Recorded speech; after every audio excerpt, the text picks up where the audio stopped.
What is up? Welcome to another episode of the Crypto Marketing Show. I'm Ty Smith. With me is Liz. Hello. Today we are going to discuss sensationalism in crypto and in general.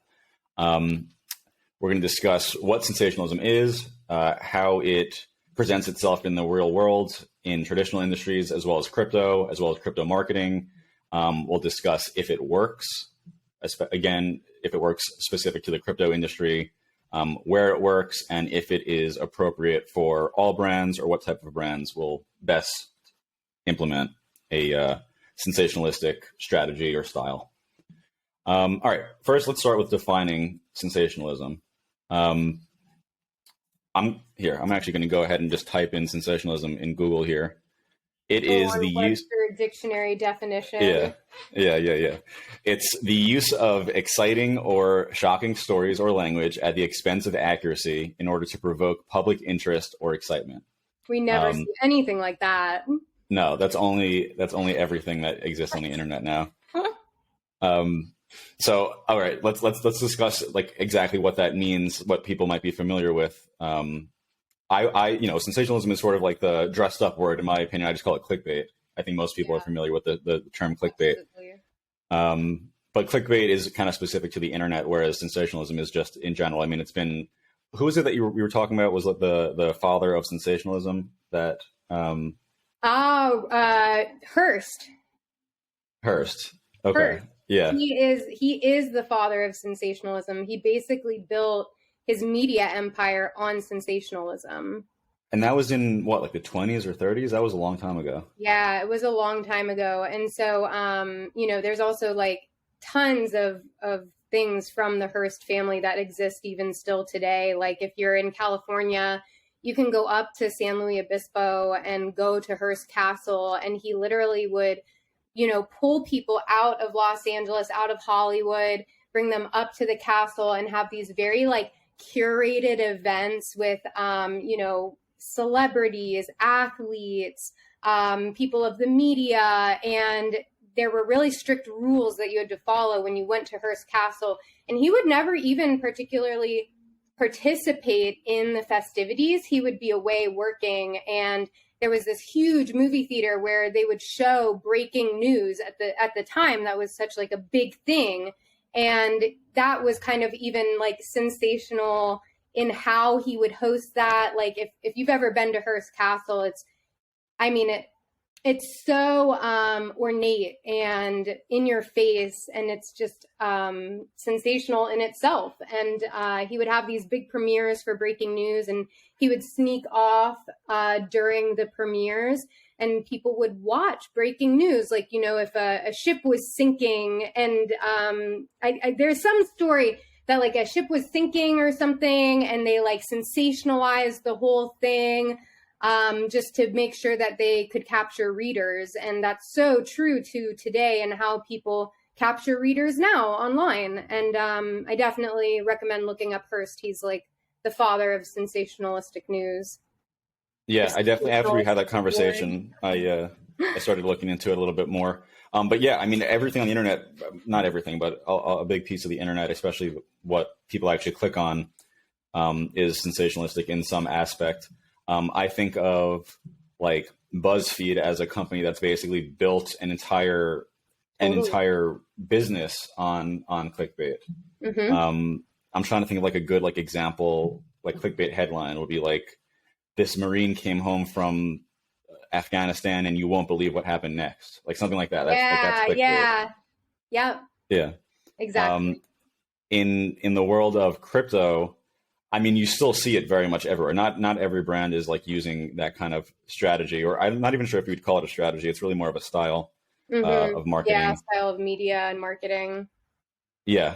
So here, I'm going to share my screen because I always think of the perfect example of like clickbait being crypto YouTube. Yes. So here, can you see this screen here? Yeah, it's right with the thumbnails and like, everyone has a facial expression because you're pulled more into something when you see someone looking like, surprised or engaged or like scared, there's an immediate pull of like, oh, what are they reacting to? It's this like very reactionary world in digital right now, and it pulls people in. It totally works. Like look at all their facial expressions. Look at every single thing that exists on crypto YouTube. Look, let's read some of these titles here. The crypto market, all caps, yeah, all caps. The crypto market is out of control. Here's why. Next one, all caps again. 100x gains coming. Best time before rally. I'm not sure I understand that one from BitBoy. But everything on here. Bitcoin is breaking out now. All caps. 5 exclamation points. Gonna have to watch that 100x video when this is over. I'm sure every one of these is fully baked in deep, thoughtful analysis. Mm-hmm. But the point is, like there was a time where I was early in my marketing career where I was against. I'm going to stop sharing my screen here. Where I was against clickbait. I felt it was cheap. I felt it was almost manipulative in a sense. Mm-hmm. And then I just started like seeing how effective it is. Like it's like a hack of human psychology in a lot of cases. So is it the most, I guess, honest way of marketing? No, I guess not. But at the end of the day, marketing is about like means to an end in a sense. And clickbait works for the most part. I mean, it depends on what it is. I think we should discuss, does it work specific to crypto? I think it can work, but I think the definition of what work is could be subjective there. Exactly. And like everything in marketing, it's like it depends kind of answer. Mm-hmm. If you're trying to just get someone to click on like YouTube content, like maybe you're doing like a podcast like we're doing right now, like if we slapped a very clickbaity title on this, I'm sure we'd see higher click-through rates than what should we title it? Sensational Media. Yeah, I'll come up with something good and we'll do it. We'll do it. I'm also going to take a picture of myself after this with like my hands on my face doing like that classic YouTube thing. Nice. We'll see how it compares to other videos that we put out. But the answer is it does work. It just like I wouldn't use it for every company. It's very like brand specific. Mm-hmm. I would never recommend it for like an exchange or someone that's like storing your money. I'd probably, it's always hard to say. It's always hard to say where it works, where it doesn't work, where it's appropriate, where it's not appropriate. What do you think? For me, when it comes to sensational media, I think it depends on what kind of audience you're speaking to and that you want to pull in first off. And then also, what are you backing up that sensationalism with? Because it's really easy to pull people in, but what are you pulling them into? Like, people don't necessarily like to be tricked. Like, if you can find that fine balance of like them getting, the joke essentially, or them getting the sensationalistic, like, I keep saying sensationalistic. I'm hoping that's a word. But basically, we're going to make it a word because I'm also not 100% sure. We'll put it, we'll submit it. But, it depends who you're speaking to, because there's people who really just are looking for information in crypto, and it's such a new industry, and there's so many new people coming in that a lot of what is put out there is taken as truth and as fact. And so when you're pulling in a new audience, especially when dealing with something financial, you don't want people to feel tricked. Like, they're going to be really turned off from that. But if it's something that there's a fine balance in between, like they can come in and say, haha, like, oh, I get it, and feel included in the sensationalism. I think that is the best way to have sensational content. Yeah, like imagine if like JP Morgan put out something that said like people are signing up for the savings account and you won't believe the returns they're getting, or like wouldn't that totally destroy all the trust you had for a bank? Oh, absolutely. Especially right now with the returns that you're getting in a savings account. It's like abysmal. And so 25%. I would be so pissed off. I already am pissed off. I mean, like, what is a savings account? Like that, right there is a whole other podcast episode about, should you have a savings account right now? Yeah. And you know, where should that be? But like, yeah, no, that would be infuriating, and I definitely would not want to store my money with them. Yeah, but they do employ it. Like that's actually a pretty interesting example because a bank like JP Morgan would never do something like that. That's so clickbaity. But what they do is like tons of affiliate marketing, which is is one of the most revenue driving marketing channels for traditional banking. Mm-hmm. So they'll go through like Investopedia or any of those dash companies that just crush it on SEO, that also do a lot of paid acquisition to their content that have referral links in it. Right. And those guys will use a lot of clickbaity type content. Yeah. Well, that's because, the banks, they can only say so much with legal, but if someone else is talking about you, an influencer or an affiliate, you don't necessarily control what they say, and you don't necessarily have to promote what they say either. It's kind of on them, and it's this secret, like, wink, wink, nudge, nudge. And so maybe an affiliate could be really sensational in what they say, and they might be like, hey, if you sign up for this savings account, you'll get a crazy, return. Yeah. What was that title on YouTube? 100x. 100x incoming. Yeah. 100x on your money in the savings account. You just have to wait 3,500 years. Yeah. Your grandson can enjoy it. Yeah. Great grandson, maybe. Yeah, exactly. I think audience is a big piece of where this works and where it doesn't work. Totally. I think, and product too. Well, let's go into audience first. I guess let's go into product first. Because institutional, I feel like I would never ever recommend something that's clickbaity for like an institutional product that's B2B. And legal would never let that pass. They'd never let that to go out. Yeah. I mean, you can be clickbaity without being wrong or deceitful. But it's a fine line.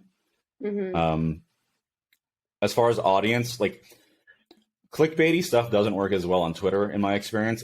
It's not only does it work on YouTube, it's required on YouTube, I feel like. Yeah. Every popular YouTuber that I know, at least the successful ones, are heavily using clickbait. Absolutely. And it's not even something to knock at this point. Like if it works, it works. Like you don't, like, even if it's a little bit like manipulative, like, I don't know, at the end of the day, people are going to do what makes them successful. And if there's like a flaw in human psychology that makes you click on something that has someone like with their hands on their face looking surprised, then you'd be silly not to do it. Yeah. No. And like I said, it's just also having the meat there when you bring them in. And so like for that type of audience, as long as like the video is something enjoyable and informative, and maybe it isn't totally like a guarantee of 100x, but I imagine you're going to get some level of a return and some level but of like, who knows? Yeah, like, and that's the thing too, is that clickbait leaves that little bit of room. And that's why, like, you have people who gamble and stuff. Like there's that little bit of room of like, oh, this could be, it makes you like almost excited to click on it. Like this could be what it says it's going to be. There was an article, I forget where it was published, but it was about crypto. It was published in, I want to say, like Bloomberg or Yahoo. It was one of those like traditional finance publications, and the title was, maybe it was the New Yorker, whatever it was. It was during the last crypto bull run when like people really started paying attention, more than this one. And the title was, "Everyone is getting hilariously rich and you're not," and it was about crypto. That's like, perfect. Is that not the ultimate FOMO, like enticing clickbaity article? Yeah. And that's what I was trying to think of. FOMO. It's the FOMO of it. Like that works so well. It's like, hey, all these people have this amazing thing happening to them and you don't. So you better join and like jump on board. And I think that really gets people, it's like going through your Snapchat or Instagram stories the next day and seeing this really fun party that like you weren't invited to. And you're like, I wish I could have been there. And it doesn't matter if it was actually good or not. It just looked really good.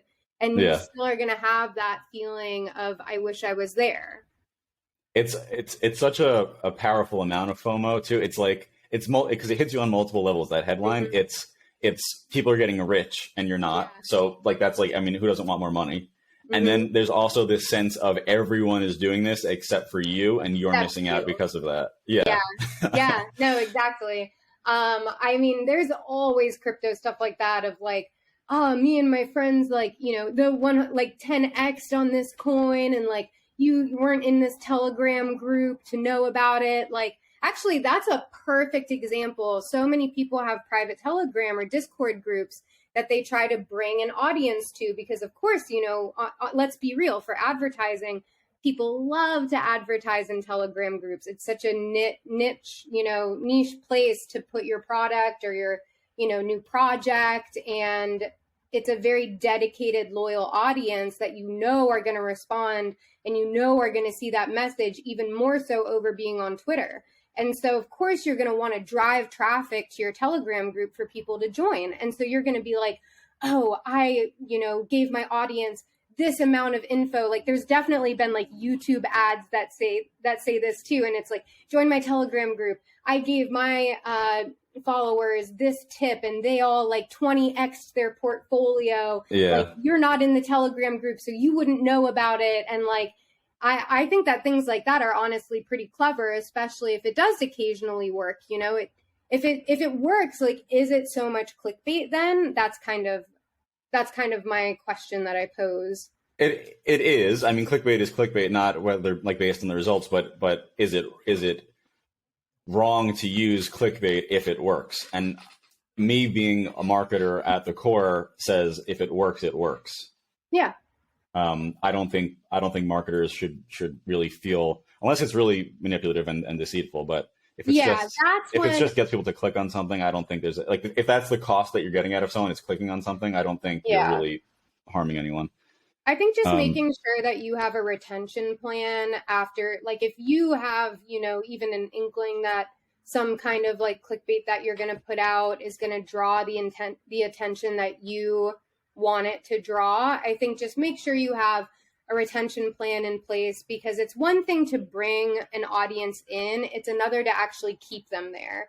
And so I do think that, like, unless you're like a total troll or something, the whole point is bringing in the audience and keeping them. You know, like, it's one thing to have 100,000 followers, but if none of them are like engaged, what's the point? So I think that that's a big part of clickbait, is what's your retention plan after.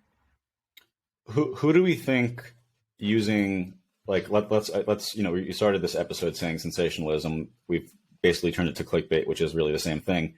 Who do you think in the crypto world, what type of companies would benefit most from using that type of content? Lolly, for sure. Why do you say Lolly? I mean, they kind of already, I would say, you like do some level of that kind of content, but you know, the person who they're marketing to is a retail investor, or not even an investor. It's someone who may just want to be like dipping their toes. And so, like, you know, if you join Lolly, you don't have to actually buy Bitcoin. You're just earning it on purchases you already make. And it's really like easy to then be like, hey, you know, you don't even have to buy Bitcoin. You can just join, and like they can use that whole FOMO thing of like, you're missing out and you don't have to actually do anything. You just earn on what you already buy. Yeah, like a headline in some type of like Yahoo Finance, just saying like, I don't know, everyone is getting 7% of their money back, and you're not, because of this Chrome extension. There we go. Exactly. Like, everyone's getting 7% back in Bitcoin, and you're not. So you should join Lolly or check out this hack that people are using to save 7% on everything they spend. Like people are getting rich off this Chrome extension. I could write clickbait headlines all day long. Yeah, I was about to say, we're gonna have to actually talk about that after the podcast. Gonna need some copy from you. No, but you know, and then I think like Elon Musk, of course, is very sensational. He really knows how to like work his crowd and work his audience. And like anytime he tweets anything having to do with crypto, it's always very almost antagonistic sometimes to the community. And like the way that people respond, it's like clockwork.